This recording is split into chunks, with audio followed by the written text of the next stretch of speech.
Good evening. Welcome to another edition of Keene No Spin. I'm Randy Filiault. And I'm Dave Richards. And another week with plenty of things locally to talk about. Yeah, that's going on. First of all, one thing we forgot to say last week was a belated Happy Mother's Day to all the mothers out there. Yep. So, sorry about that. We got involved in so many things we forgot to say it. So we're saying it now. Happy belated Mother's Day. Happy Mother's Day. And happy belated birthday to Councilor Mitch Greenwald. By the way, we did go to his birthday party, and that Mitch's son threw, and his son throws a good birthday party. He does. He was, what was that, the 39th anniversary of his 21st birthday, I think. Something like that. We're not going to say how old he is, though. And so happy birthday, Mitch. Didn't look a day over 59. Nope, not a day.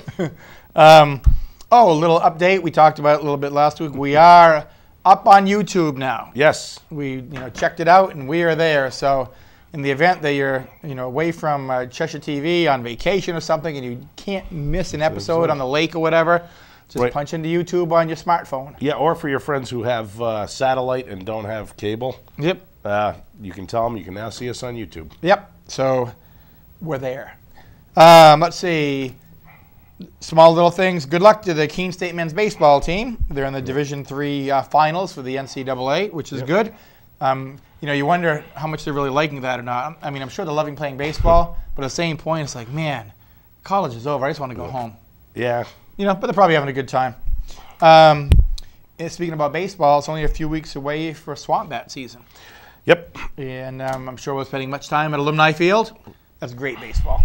Instead of going to the Red Sox and blowing a couple $100 a game, which is pretty much what it costs by the time you come home. Every bit of that and more. And more. Just gas getting down there is a chunk of change now. But and I read another swamp bat from years past. Brian LaHare starts first base for the Cubs. Might make the National League All-Star team this year. So nice. Congratulations. Go see the future stars in 3 weeks down at Alumni Field. So that's my opening montage, and that's all we got for tonight. Thank you. Have a nice week. Hey, why isn't the little red light on, Rick? Yeah, the red light's not on our camera. Are we? We only got one camera. Okay. Well, that's a good point. We're seeing the. Well, after last week. Yeah, when we left us in the dark. Not that we're not in the dark all the time, but that little red light on that camera's not on. So we want to make sure that we're there. Man, are we? We're on the monitor. Yeah, so. Okay, that's all that counts. I'm telling them we only have one camera. For all they know, this is Jeez, I'm telling you. NBC Studios in Burbank, right? Oh, there's the lights now. There we go. Okay, now we feel better. Well, I don't know where to look. I can't see anything. I know. It's like, man, Rick. Last week we're not on at all. This week, no little red light on the camera. Budget cuts. I'm telling you. Anyhow. Where do you want to start off? Where do we want to go? Well, we could go to the budget. All kinds of stuff. If we're going to do city stuff. Yeah, city stuff first? I got a list of stuff we can talk about. Okay, sure. In no particular order. Absolutely no particular order. We'll do city stuff starting today.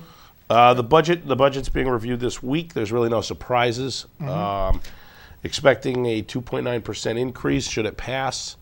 1.5%. Well, 1.5% of the increase is really payroll and energy costs that have gone up. So basically, for the average taxpayer, it's going to mean a few dollars. Yeah, it will mean a few bucks.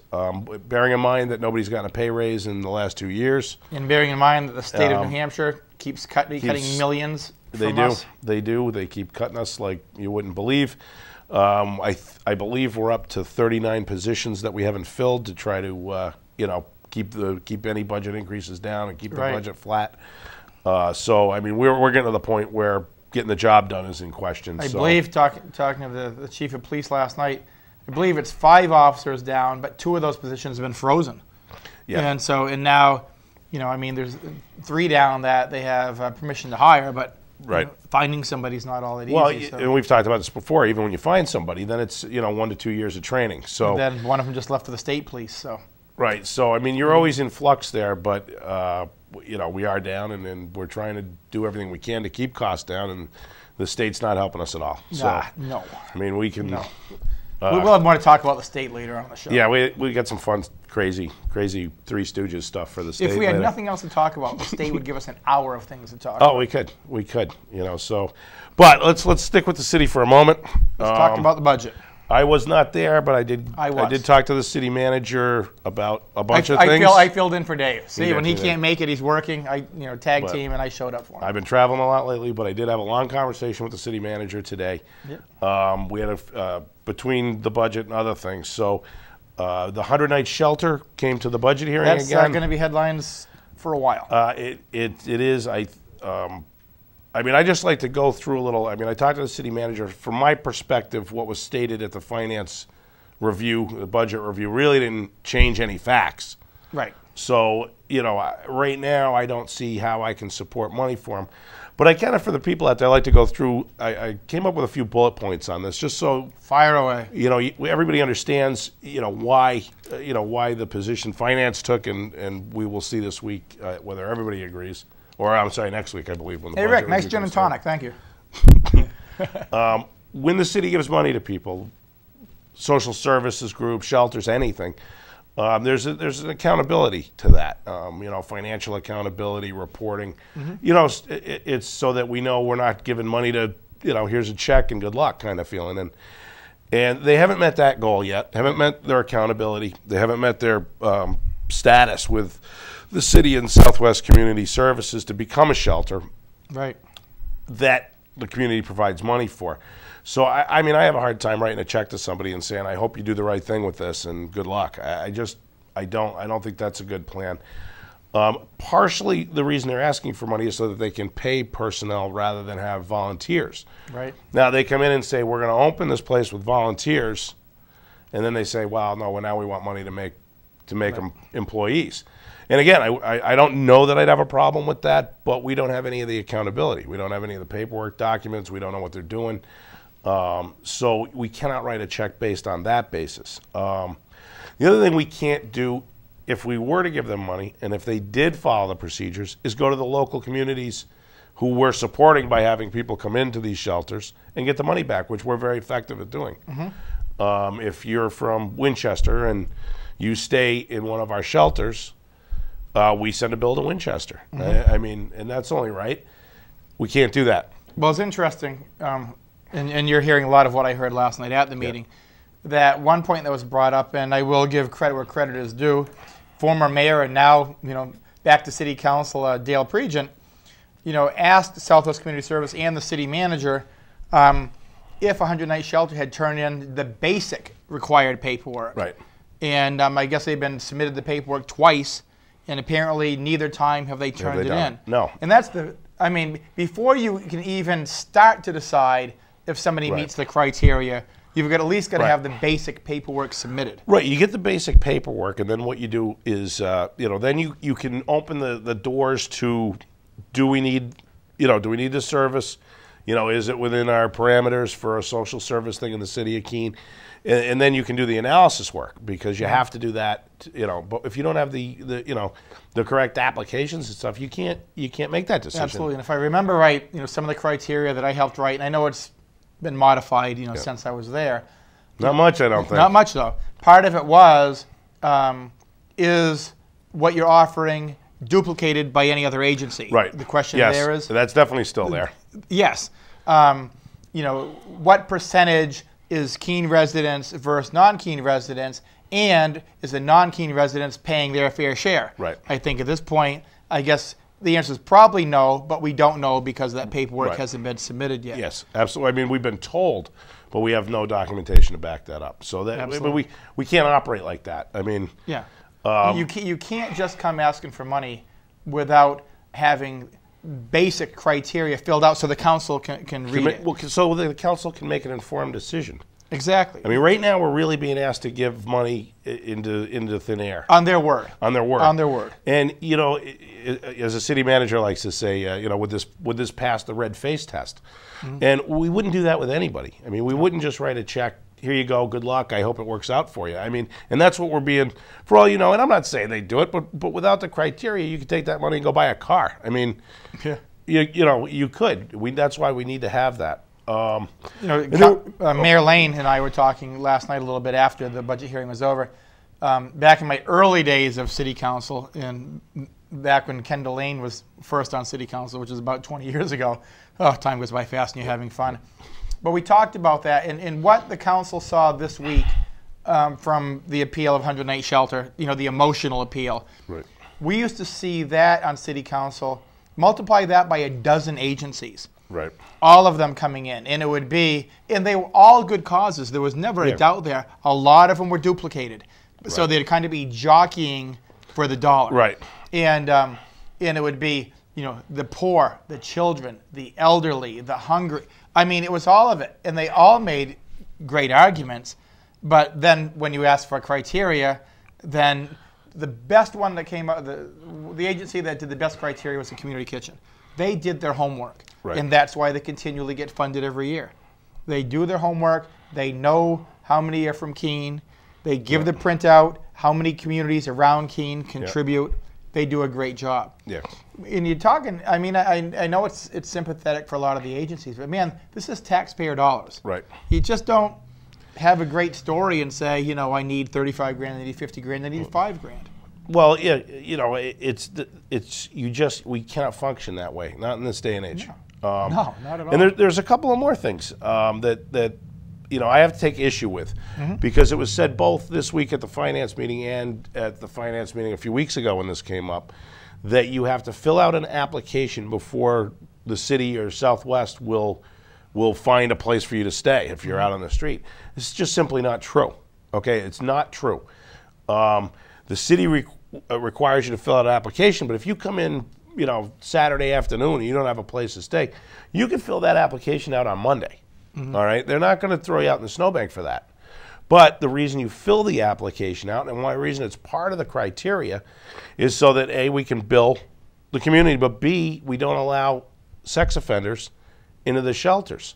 And you can understand why. Well, you can understand why, and this happened at 100 Nights where they allowed a sex offender in, and apparently he was there for 2 weeks.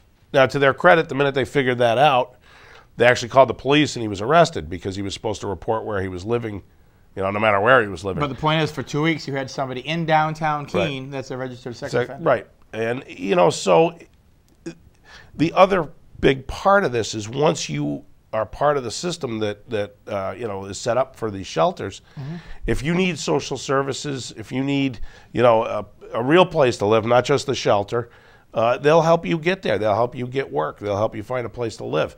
Without that information, we can't do any of that. So rather than, it becomes, all right, you're good for a night or two, but there's the long-term solution, really isn't there. But we were also told that they're trying to do that at this shelter, but it falls right back again on the paperwork. You can tell us you're trying to do this. Maybe you are doing it. But without that backup, and without that working with the other agencies, we just don't know that. What it's like, Dave? It reminds me of like you go someplace and you go for a job and they say, well, do you have your resume and all your backgrounds? No. Trust me. No. Here's my word. Hire me. Just give me the job and away we go. Doesn't work that way. So, that was, I had to take a little offense with the, you have to fill out an application thing. It's just not true. Yep. It was said both times. It's not true. And I guess another comment that was made, and I wasn't there 2 nights ago when they spoke, I guess there was a comment made saying that so many people had been turned away and put back on the street because there was not a bed available. And Southwest Community Service was there last night, and they said that is absolutely not true. Yeah, it's not true. They will find a bed for everybody. Right. And they did mention, the whole sex offender thing, and that's that's a subject that's pretty serious. But they do have beds in Massachusetts. Right. That handle of registered sex offenders. So, if that's where they got to be, I'm sorry, that's where you got to be. Yeah. But nobody is turned away. So that was misinformation that was put out there too. So. And there's one other thing. Get all the facts straight. There's one other thing that has not been said once, by the way, that I just didn't think to ask it because you get kind of into this. At no point have they said they're ever going to close the 100 Night Shelter. Okay, they haven't said we're going to close if we don't get this money. So they're just asking for this money to supplement whatever.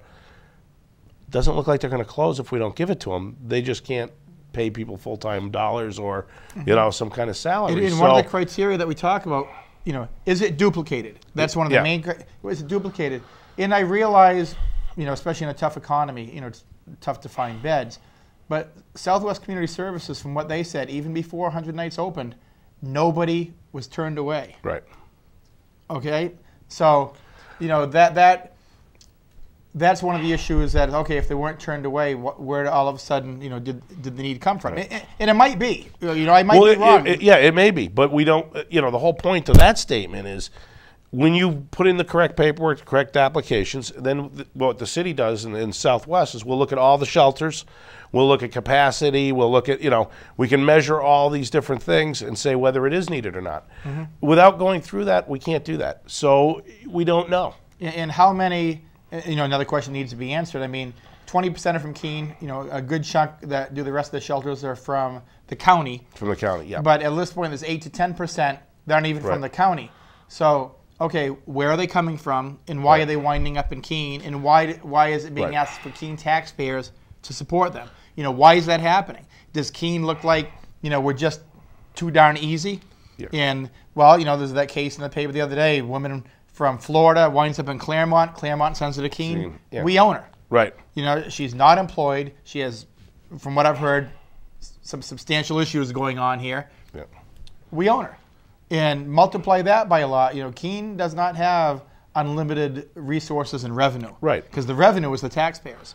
Right. And once they're here, you know, you can't let somebody starve. You can't let somebody freeze. But we can't make informed decisions without knowing the answers to all these questions. Right. I mean, it's just that simple. Yep. It goes all the way back to just submit the paperwork. Correctly. I mean, it cannot be that hard. Nope. Nope. So seems simple, huh? I guess we are where we are with this. I mean, we are. I'm sorry to say I'm not positive whether it's coming up this Thursday or next Thursday. I think it's got to go. It's being brought up again next week. I think I think it's a week. Outside agencies is being brought up again next week. But like I said, you know, back in my early days at council, they wouldn't even do the budget hearings like they did last night on a night for a couple of hours. The part just without outside agencies would take so long.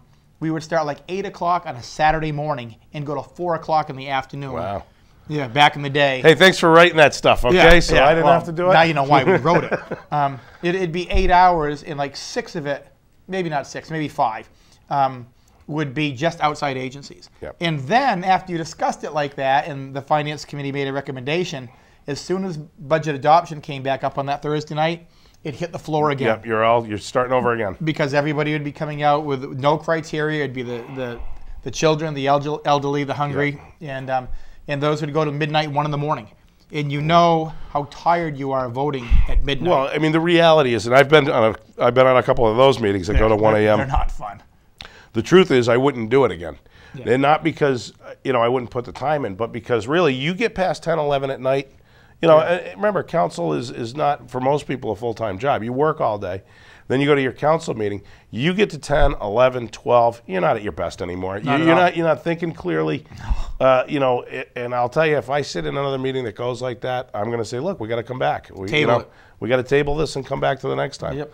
Because you know, tempers fray. You're no longer logical. You're not talking. You know, it just goes on more emotion than logic. It starts to, and that's nobody wants that. Nope. Nope, not at all. So, you know, we've talked about this before, and I guess next week we can be talking about it again. But that's why you have basic criteria. Yep. That's the way it works. Okay. We got enough of that? Onward and upward? Yep, keep going. Ruth Sterling came into my committee last week, planning. We talked about this a little last week to get the... and Ruth Sterling is whom? Chair of Let It Shine, I believe is the title, but I could be... I don't know if it's chair or president. They're the ones that do Pumpkin Fest. Pumpkin Fest. Yeah, they're putting in their annual request, as you know, we've talked about this a lot. Mm-hmm. Really, we voted 5-0 to start the process, approve nothing. Yep. And just it's to start the process going. You know, I'm sure there's the police and fire debriefs that'll go on. How did it work well? Didn't it work well? What can we do better this year? And having been out there, we know a couple of areas that didn't work well. Yeah. But we also know a couple of areas that did. Yep. So that surprisingly versus the year before. Food court, I thought worked great. Yeah, even you know, although there was a lot of trash in Ward 1, the Southwest group, the level of trouble they had the year before had been greatly reduced. Mm-hmm. So hopefully they've learned more from one year to the next. I mean, you know, feel free to say what you want, but I think we're at the starting point. We'll need to. This will come back to us again and again as we find out. And Ruth and I were communicating a little bit today, and I was trying to get her to come on the show tonight to discuss, Pumpkin Fest and all the things that are coming up. She's a little under the weather today, so I'm hoping to have her on next week. So we'll wait and see on that one. And while we're talking about that, on Tuesday, May 22nd, what's that, about a week away here, at 6:30 up at the Rec Center, they're going to be doing a introduction to Pumpkin Festival for nonprofit food court participants. So if you're thinking about, being a nonprofit and selling food at this year's Pumpkin Fest, as long as everything goes according to schedule, show up next Tuesday at the Rec Center at 6:30, and basically it's kind of a nuts and bolts things. What do you need to do? What will you be charged? Informational. So next week, show up there if you want your nonprofit to be involved in that. Good point. Absolutely. So another. Actually, this one on more time was acceptance for deeds and layouts, easements for access and operation of a water line, pump house, blah, blah, blah. It's all about the jail and the water system up there without getting into all this one on more time, and it's going to go to a site visit, public hearing. This is so the city will accept the water systems at the jail, which we did not accept when they built the jail. Yeah, you mentioned that a couple weeks ago there, but now we are not talking about just the jail. We're talking about potential development. Yep. So that changes, and I actually said at the time that I didn't think the city should take on the water system just for the jail, but the day that they actually are talking about getting some development up there, we need to revisit it. I mean, if it is development, then, as far as I'm concerned, I mean, as far as I'm concerned, if there's development, and whatever that may be, I don't know. There's been rumors, but, nothing's, until somebody comes forward actually with something. Yep. But, you have room for, I believe there's certain housing, certain industrial stuff you can do there. There's proposals that would be coming through, and we need to tie in to make that happen. So, that's on the burner, but with a site visit and a public hearing, that's going to take a few weeks before that works itself all out. But just an FYI, if you have interest in that, that's coming up. So pay attention. Watch Cheshire TV. A request we had on planning this week from Your Kitchen Store, one of my favorite places. On Friday through Sunday, July 20 to 22, they're going to asking to take 4 parking spaces in front of the store, put up a tent sale. Cool. I see this flying through committee and council. That's great for downtown. Those type of things really draw people. Yeah, it's awesome. And I'll tell you, the last time they did this last year, and they had some really great deals on really some nice stuff.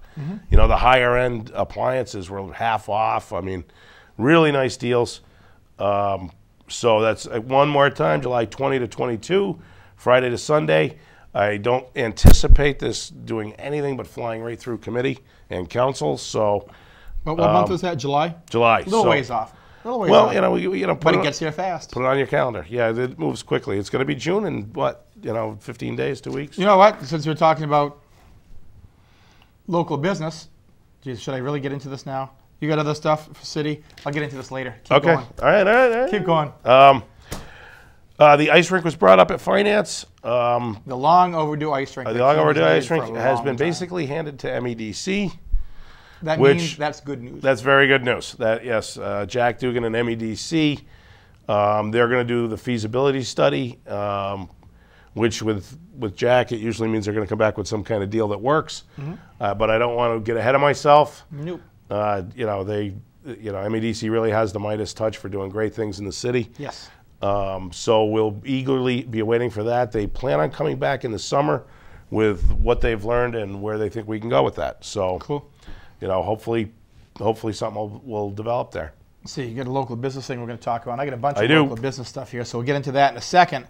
Make sure the only other city issue that I really had, I think, as I'm checking through my notes here, I know a lot of people this past Friday night in downtown Keene were upset about the bands that were on the Common.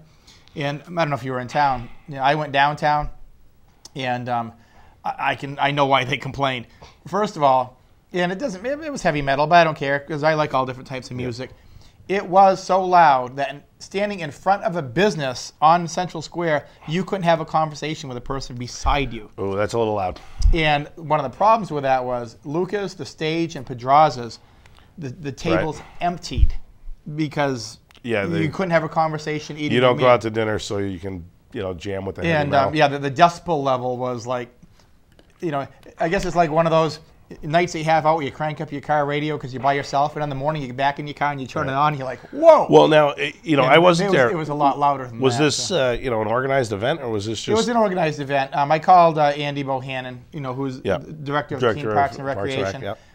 He was very well aware of it because the calls had already started coming in, and they will monitor it a little bit more tightly here, whether they have to have a decibel level, max, or if they just say, okay, you know what, if you're going to be on the common, you're going to be acoustic. Right. But it was, hopefully it was a one and done. But I mean, mistakes happen. They do. And for the businesses downtown, they don't want to see it happen twice because with all the rain we've been having, it was a gorgeous Friday night. Yeah. And, I'm sure it cost those businesses a few dollars because your inside's packed. You use that outside for, that Friday night comfort. Yes. And it wasn't there. So for those of you that called, and actually WKBK was talking about it this morning, the city's very aware of it, and it should not happen again. And if it does, call Dave. He's your city councilor. Okay. Why don't we talk about local businesses here now, since you've got it, and I'm starting off with the same thing too, and fire away with what you've got there. Yeah, Macmillan is, well, it's, you would say they're being bought out, but it's a merger. At this point, it's a merger, with Vermont-based DEW Construction Corporation, which is, sounds interesting in that it doesn't say they're going to lay anybody off. Yep. Sounds like the two businesses are probably compatible with one another, and they're just merging. Just me personally, I wonder whether it isn't some of the mistakes that have been made, financial issues at Macmillan. Yeah, I'd say they've probably had one of their tougher years. They have. I mean, they've done a lot of good things, but this past year, 18 months, really haven't been. Yeah. I'm sure there's probably other years they'd probably go back and rather look at. Right. But it's the article in the paper was true. You look around Keene, Macmillan, and of course the other one's Bay, but you look around Keene, their names are all over these buildings. Yeah. Oh, absolutely. Yeah. So hopefully it's a positive thing. Hopefully it's influx of cash, influx of resources, and just really gets them cranking again. Yeah. Because they hire and they subcontract a lot of local people. Well, they're a talented bunch. It's a talented group of people. Hard times hit everybody. Hopefully the two companies coming together opens up their opportunities more.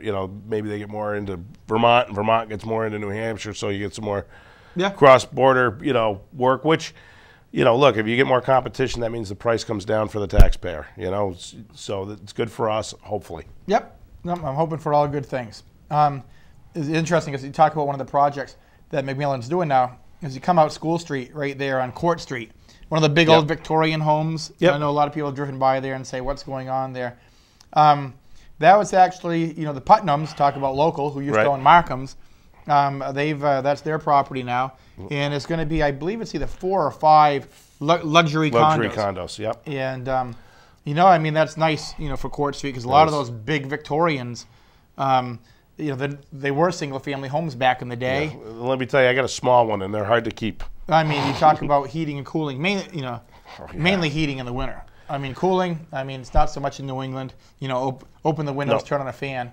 But heating those Victorians in the winter? It can be daunting. I got a sweater on all winter. Yeah. So once again, that's a local businessman, former business owner, dealing with, which is now, a local business. So those things all play hand in hand. Well, and you look at that house, so far it looks like they're doing a beautiful job. You got to believe they're going to. I saw the blueprints on it up at City Hall. It's elaborate. Yeah, it's a beautiful old house. And, it's funny because I'm actually kind of happy like the law offices have taken over a lot of those houses because single-family people really can't afford that kind of house anymore. No, but turn on the heat. Don't. But you look, and I can't remember Steve Bragdon, his law office. It's beautiful. It's beautiful, and they've taken that house, which is, just a gorgeous house, and maintained it. It's just something. You walk up Court Street, and you can't help but to look at it. They keep it nice. When these things happen, times change, but if you can keep those big, beautiful houses and maintain them and keep them nice like that, it's awesome. So that's kudos to McMillan and to the Putnams. And to the Putnams, yep. For keeping some of Keene's character along. Court and Washington streets have a lot of old character houses up there. And Court Street has some characters living on it too. So. And I will be painting the front of my house this year, so I know it looks awful now, but I'm working on it. My house is funny because it's not a big Victorian. It's post and beam, and it really was the first farmhouse. Mm-hmm. And when you go in, it's actually what post and beam revival or something. I can't remember, but you can't see the post and beams like you can. They hit them. Mm-hmm. But whenever I've taken out a wall, which I've done a lot of, that kind of stuff from floors, I mean, you wouldn't believe how they build these things. I mean, they're beams they're built to last. It's funny because I wanted to put the washer and dryer on the second floor, and I'm going to ultimately. We bought the house, and my wife, God love her, but she says, will that floor support that? And I'm like, honey, you could put a Dodge pickup truck on this floor on the second floor. You wouldn't have any problem at all. Yeah, who wants a Dodge? Never mind. All right, Toyota. Oh, whatever. Get a Toyota. Anyhow, moving on to local businesses here. Interesting story that I heard today. The local burger that moved in where the old Armadillo was. Yep. Here they're doing fine. Here they have good food. I guess they're already having a little problem with their landlord, which doesn't surprise me because he used to be my landlord. Could be trouble in paradise early on because I guess they put a lot of money, personal money, into the roof, the air conditioning, plumbing. No kidding. Been there, done that. And so from a reliable source, that could be interesting coming down the road. That roof in that building leaks like you can't believe. Back when I had my business, it was like buckets here, buckets here. Yeah. In the wintertime when snow would build up because it's a flat roof. Yep. And it's going to be an interesting one to watch. Good luck, local burger. Yeah, go and buy a bunch of burgers. They might need the help. Interesting deal, and I actually printed a coupon today. Occasionally WKBK, they do their Keene deals for different things. Yep. And I was looking at it today, and the new restaurant downtown, Fireworks. Yep. And give them a little plug here. They had $25 gift certificates for $12.50. Nice. Yep. So I'll be there, and so it's a good plug for them. Nice little site that KBK does for local business. Yep. You plug local business, go onto that site because a lot of times local businesses do these half-price gift certificates. So check it out. One thing I was going to talk about when you talked about the kitchen store downtown, True Necessities, and they're at the Colony Mill now. For a while, they're going to have two stores, so we'll see how long they keep two. Yeah. But anyhow, they're moving one of the stores, a new store downtown. And so it's a 3-day sale, and note the date today. That's Friday, Saturday, Sunday this week. 20% off downtown Keene. Yep. Hey, welcome to downtown. Okay, what kind of store are they? True Necessities has a little bit of everything. It's kind of a gift store that has, all of the above. All righty. Great store. I know a lot of people have gone to see the one at the Colony Mill. I feel bad for them at the Colony Mill because everybody feels bad for anybody at the Colony Mill. The crickets are the only things that are frequented. But good for them for hanging on there and moving downtown.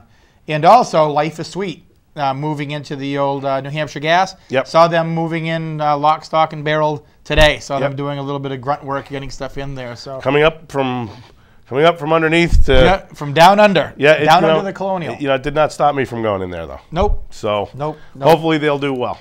Yeah, I know. Hopefully, oh man, not on me. I'm sorry. I get it. Every pound is I got for every pound I put on, I got to take 2 off. Man, I'm not sure how that works. Yeah, but I get about 10 pounds that need to come off, and man, it was much more fun putting them on. I'm telling you. A local businessman, actually, a lot of people don't know about this, works right in our studio right here. Our wild and crazy Rick Blood, who is now no, he's not. Our former wild and crazy Rick Blood. Yeah, he is now we call him Mr. Mainstream. Mr. Mainstream. He has changed. He has, and we think. Rick has a photography business, and I'll tell you, when I go onto Facebook occasionally, Rick's photos will come up, and I'm like, wow. They're phenomenal. He's really become a good photographer. No question about it. So, hey, Rick, I know you can hear us in the studio. Yep. If you can throw a few of your prints up on the screen like I asked him to. He wasn't actually embarrassed. He goes, oh, man, I don't want to do that. Yep. And it's like, it's our show. We can do what we want. It's our show, and you are a local business. So, Rick, if you can put those up on the screen now. And they're really spectacular.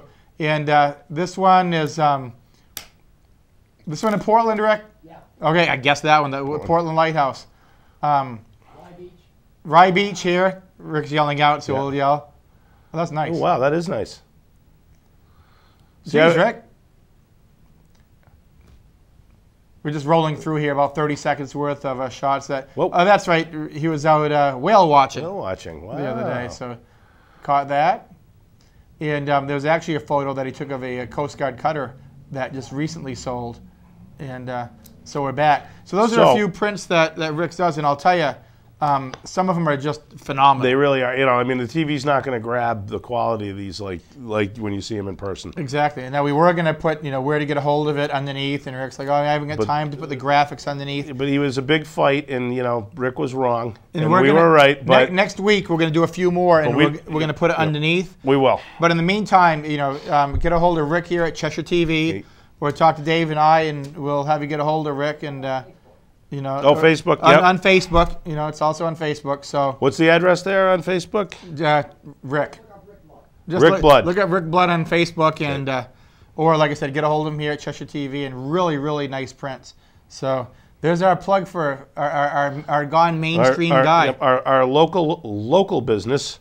By the time he runs for mayor next time around, man, he's going to be like Mr. Mainstream, Mr. Business Owner. It's like. I'm telling you, what a difference a year makes, huh? Yeah, the world changes. You gotta roll with it. It really does. It's unbelievable. I'm telling you would have never thought. Let's see. Talking about local. Wow, only 22 minutes left. My God, we still got a lot of stuff to talk about here. The best of Bernard Not came out from the Keene Shopper. Always fun reading. I'll give him a little plug there. Came out in the edition.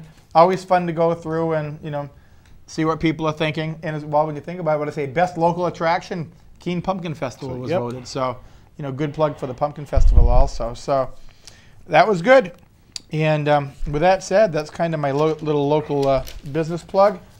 And I think, what do we want to move on to? I can move on to my fire report for the week for the boys on Vernon Street. It was a quieter week because, college lets out that first week when college lets out and before summer school comes back. They always get kind of a little bit of breather, and it rained, so there was no brush fires. But I still had 54 calls last week. Wow, that's way low. Yeah. That's striking. Yeah, they were down. They must tell them, take your vacations this week. Yeah, take a little bit of a break because summer school comes back next week. And the weather next week is going to be really dry and windy, and the brush fire danger will come back up. But the only fire they had was from a minor explosion.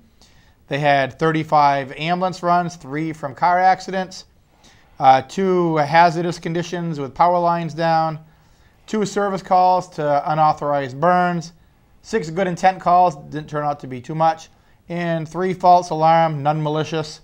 And other than that, they had a fairly quiet week. Although, a lot of them are getting ready to scores. They didn't see that. That's a 3-pointer. And I was talking to the chief about the new station, and we originally thought May. Most of it's going to be done. Now it's kind of pushed back to June. Not so much that anything's behind schedule, but it's because of what Dave was talking about the last couple of weeks. It's because of the poor... the road construction. What would you call that? The poor, I don't know, working together there. The poor... They didn't poor working together on putting the road and the fire station in at the same time, and no blame of the fire department. I don't want to blame the fire department at all, and I think that's enough said. But but basically that's what it is, and what it is. The fire department building's at a certain height. The ramps only can be at a certain angle for the trucks to come out, and now the road surfaces are being rebuilt. So it's a matter of you can't just pave and go oops. Right. So a little bit of a coordination there. Well, it's the ramps, it's the drainage. It's all of the above. That project should have been put out last fall. Should have been put out with the fire station. In lieu of that, put out last fall so they could coordinate was the word. And that was not to be. Yep, a little glitch in the armor on that one. But once again, what's a few weeks when you get a station that you want to last about 120 years like this last one did? So, actually I hope we get more than that out of it. I mean, I don't think they can make fire trucks any bigger because then they won't go under bridges. So, I think this one might last, I mean, if you look, it's brick, it's... Well, there's no basement either.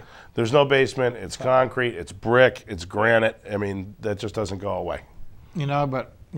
What a grand old station if walls could talk. Yep. I mean, you think going back to the 1800s, everything that's gone on that station? You know, if walls could talk. Well, I'm just thinking back to the 1990s. I know nothing. I know nothing.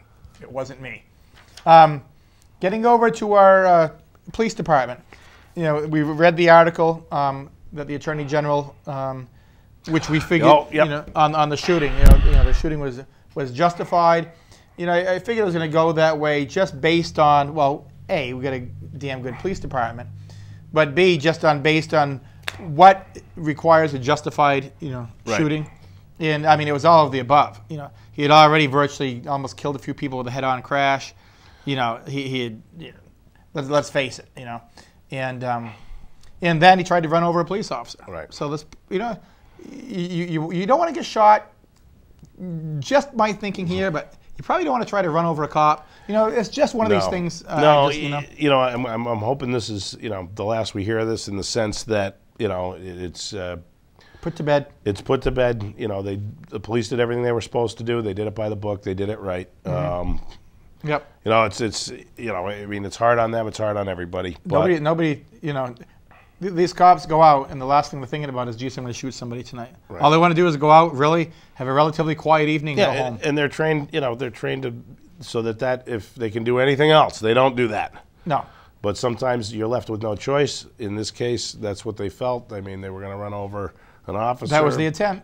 You know, I mean, let's face it. You know, this guy doesn't go to church every Sunday, and you know, clearly you saw his record. But anyhow, so that was taken care of. You know, I've talked to a bunch of Brattleboro residents this past week at work, and you know, they were saying that downtown. I mean, obviously Keene has its issues. We all do with crime, but Brattleboro, they said, is just changed so much over the last 3 or 4 years that they said, at least with Keene, you walk downtown at night, it can get loud. You know, there can be rowdies down there. Right.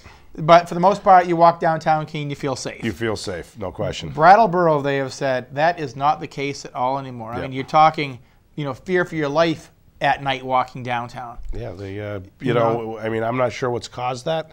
Too close to Route 91. Well, part of the problem, in Springfield, Mass. And I mean, you know, as, you know, kind of tying in as what these guys at, you know, the one that got shot and the ones that, you know, tried to rob the computer store, as they found out, if you're committing a crime and you get caught or seen, it ain't easy getting out of Keene. No, it isn't. And, you know, as they found out. Well, and people care. You know, they care. If they see you, they're going to say something. In they're going to make the call. They're going to report you. In Brattleboro, the same type of crime happens. You're on 91. Yeah, that's true. You know, if you can get there quick enough. You're on 91 and you're booking it. You know, obviously in Keene, you know, you've got to go 15 miles in some direction before you hit a highway. Yeah, there's you know, there's going to be somebody waiting for you on the end of that line. Exactly. So, you know, don't come here. You know, stay away. We don't need you. Let's see. And, you know, I did point out that a couple weeks ago I did get, and thanks to Chief Mayola again for allowing me to do a ride along with one of your officers. And I know Dave's going to be doing it here shortly as soon as his work, you know. Yeah, so work allows me to stay in town for a few days. His workload lightens up. But I am challenging all current city councilors to talk to the chief and start doing a ride along. You know, if you're going to talk the talk, walk the walk. You know, if you're going to know what the police are doing, or you say something's needed or something's not needed, well, you know what? Get out there and ride. But you got to talk to the chief, you know, and he has to set it up because, you know, they're not going to have 4 or 5 councilors riding on a given night. No. But, you know, and I've said this before, when Councilor Greenwald first went out on his ride along, he had a SWAT call his first night. He goes, whoops, things aren't like I thought they were. Yeah. So well, I'm challenging all councilors to get out there and ride. Well, you know, after budget's done, usually the summer gets quiet for councilors till, you know, really September's when it all really starts kicking up again. So you got time to schedule it now. Absolutely. So anyhow, it's my challenge. Last week in the city of Keene, from Thursday the 3rd to Wednesday the 9th, the police department had 581 incident/reports. That averages about 83 a day. And in no particular order, let me go down through a few of them, Dave. Yep. Alarms, 10. Physical assaults, 5. Those can kind of tie into other things, but I'm trying to break it down the best I can. Assist the fire department, 11. Assist other police agencies or other agencies, 5. One of those had our police dog going to Winchester to you know, track down somebody that probably misbehaved that night. Assist disabled motor vehicles and motorists, 10.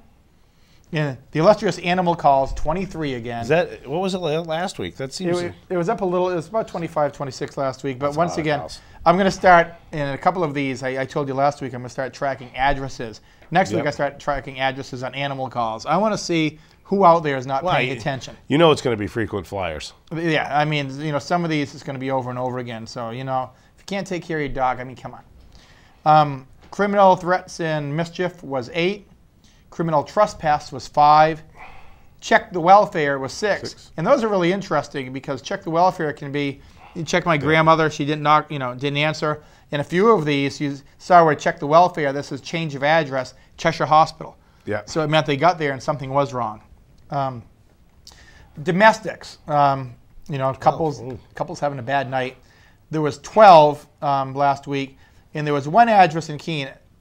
I'm not going to say the street. I'm not going to throw anybody under the bus, but one particular address had 4 of those last week, so I think there's a couple not getting along well. Anger management required there. Yeah, might be time for you know, it ain't working.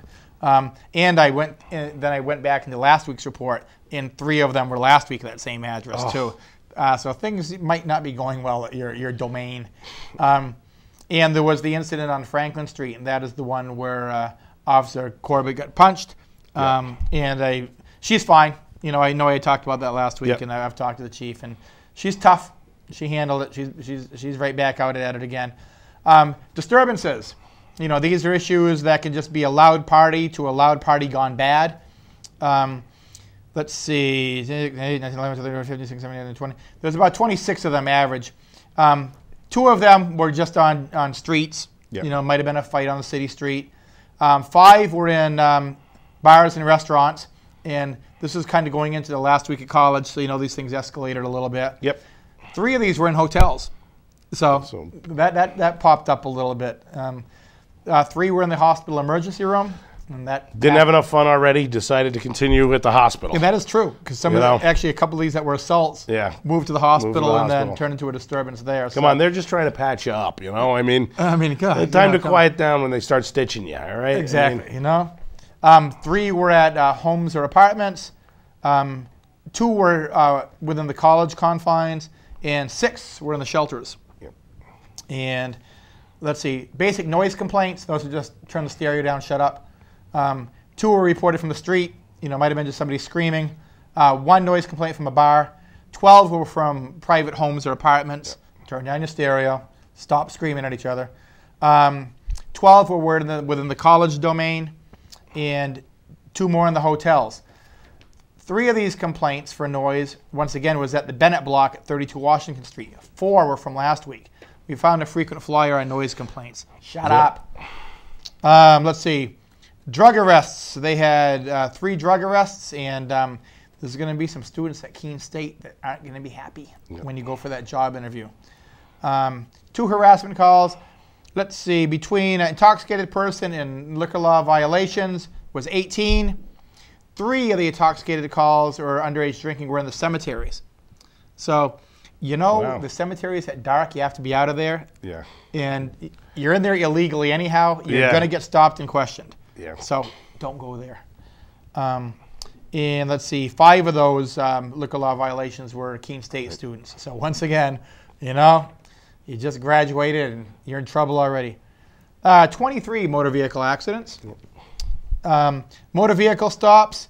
There were 66 of them. 60 were given warning. 2 were given summons, and 4 were arrested on the spot because you had done something wrong previously.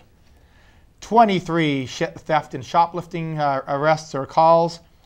20 suspicious persons calls, like Rick, for example. They see him walking outside Cheshire TV. That's suspicious. If he was walking around my neighborhood at night, I'd be dialing. I'd call twice. Yeah, I'd say get here fast. 3 suicide attempts in the city last week. Averages 3 or 4 every week. 3 911 hang-up calls. You know, whether some are accidental, some, you know, somebody grabbed the phone and hung it back up. But that's why you call 911 and hang up. They're coming. Yeah, they're coming. They're coming. And a big step up on downtown foot patrols, and a lot of time in follow-up investigations and paperwork. That's the part about being a police officer. You know, other than having somebody treat you like a jerk, is the paperwork. Yeah. It's like, man. Well, we all got to deal with the paperwork. Oh, the friggin' paperwork. I mean, I've been with him doing the paperwork. It's, oh my God, you're kidding. So that was the week for the police department in the city of Keene.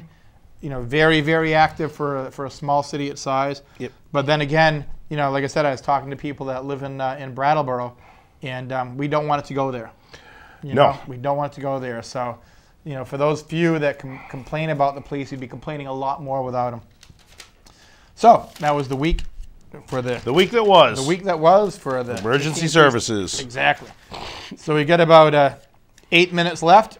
And usually when we get about 8 minutes left and we start running out of local things to talk about, we head over to the state of confusion up in Concord. We do. I mean, and it's crazier than ever. Every week. Every week. It's just so bizarre. Before we get to the really crazy stuff, I do want to... Oh, come on. All right, go ahead. No, we're on the... I want to compliment a group of Republicans that are forming the new group, Restore the Center. And these are the moderate Republicans that, prior to these past couple of years... That don't exist anywhere anymore. Exactly. That if you're a moderate Republican in Concord, forget it. They're not listening to you. So they're forming a group called Restore the Center. And all they're really saying is, we're still Republicans, but we're moderate Republicans, and we want to talk. We want to have a dialogue. Right. We can make deals and solve problems. Exactly. Politics is the art of compromise, and when one party on either side digs in, nothing happens. So kudos to them, because they're a minority up there right now. But hopefully in November, Republican or Democrat, hopefully we have moderates that can talk to each other up there, and the House Speaker is tossed. But other than that, Dave. Speaking of the House Speaker. Yeah. I mean, this one caught me as I go through my prep to try to find this. It's not very hard to find crazy stuff in Concord. It just, not at all. We could go an hour easily if we didn't have anything else to talk about. But this one, this one is just Steve Valancourt, New Hampshire lawmaker, ejected from House after Nazi salute. I don't want to just read this, but I mean, I printed enough of it because I just... Representative Steve Valancourt, R. Manchester, shouted "Sieg Heil" and moved his hand in the air after House Speaker William O'Brien restricted what he could address during a floor debate on an amendment over a state voter ID bill. It's interesting that, because the first thing that I read was, he did that, and it's like, whoa, whoa, whoa, whoa, whoa, who the heck are you?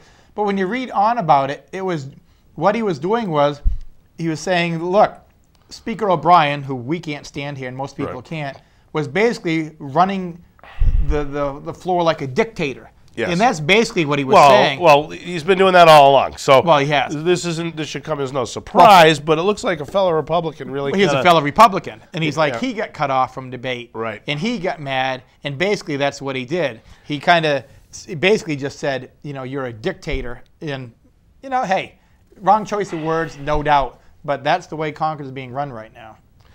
It's really something else. And then now it gets even sillier in that let's see, O'Brien, who previously threatened to toss Valancourt from the floor, used Valancourt's outburst to have the veteran lawmaker moved off the floor. The security physically removed him from the floor.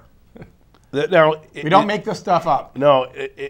It is the first time in at least a decade that a House member has been removed from the chamber in New Hampshire.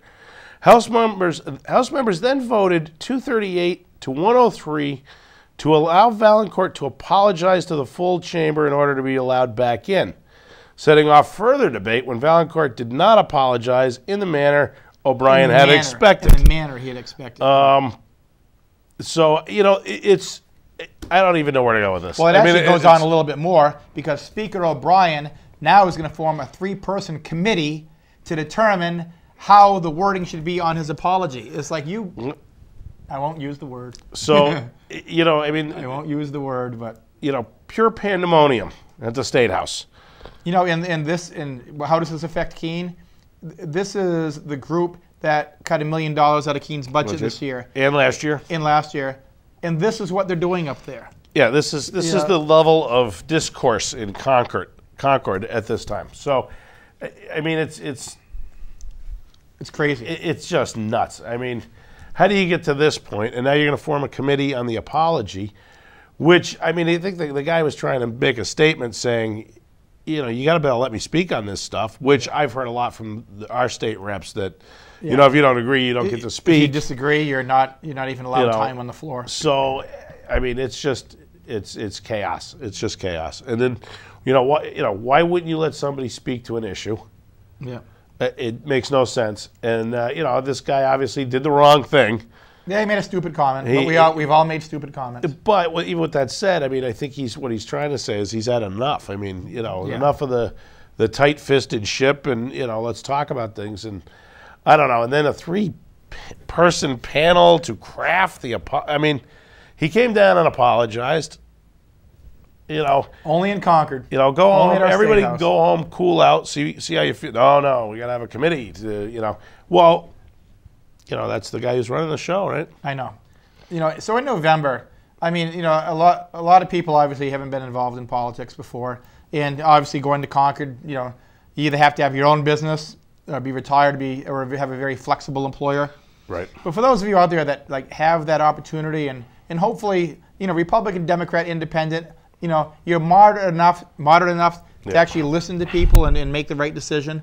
Yeah. And that's how city council runs. It's not Democrat, Republican, Independent. It's just you just get moderate enough to make a decision and run. You know, please consider you know, running for rep, even if you've never done it before. Yes. Because we just need normal people in Concord. I don't know if that's, you know, really, we do. I know. You look what's up there right now. It's just mind-boggling. Chaos and madness. But you know, credit is due for the ones that have put up with it up there, and they would just keep taking it on the chin. I mean, it's been a long year for a lot of state reps traveling up there and wondering, you know, why am I doing this again? But anyhow, like I said, you know, please consider it if you can. You know, it's worthwhile, and I mean, I know a lot of people don't feel that way this year, but you know, hopefully in November it'll actually be a moderate House again, and please do. What else have I got here? I had some national stuff here. Oh, you know, speaking about the House, and I won't go over all the bills. You know, where the Senate killed a lot of the House bills that were just stupid. So we're not going to adopt the Magna Carta. Well, the House they might bring it back up again. I was waiting for that one. They brought back up 4 bills that the Senate said just leave it alone. You know, like for whatever reason, contraceptive rights seem to be a huge issue with lawmakers, and it's like, you know, women's reproductive rights seem to have, this isn't abortion. This is contraceptive. You know, contraceptive, like, you know, who can, it's just amazing. You know, now, you know, the 24-hour wait where you see your doctor. Hey, look, a woman can make a decision on her own without a lawmaker in Concord. And you've already proven how ethical you are. Yeah, and how do you come out and say, keep government out of my life, and then say, well, no, you know. Yeah, Republicans in Concord need to decide what women can do with their bodies is insane. One other thing about that story I read today was that these laws have been on the books for 12 years and nobody's complaining. So, I know. You know, I guess they just want to pick a fight. You know, but once again, it's just, that's what goes on. You cut the city out of $1 million and all you can argue is about women's reproductive rights. Contraceptives, wasn't that settled when... A long time ago. Lyndon Johnson was president? Yep. I mean... But anyhow, hey... That's it for another week. Look at Ricky's getting up ready to go. In a hurry, Rick? We're moving forward right into the 13th century. Thank you, everybody. Have a great week. We'll see you next week, and we'll have a bunch of things to talk about. Good night. Good night. Thanks for watching. Thanks, Rick.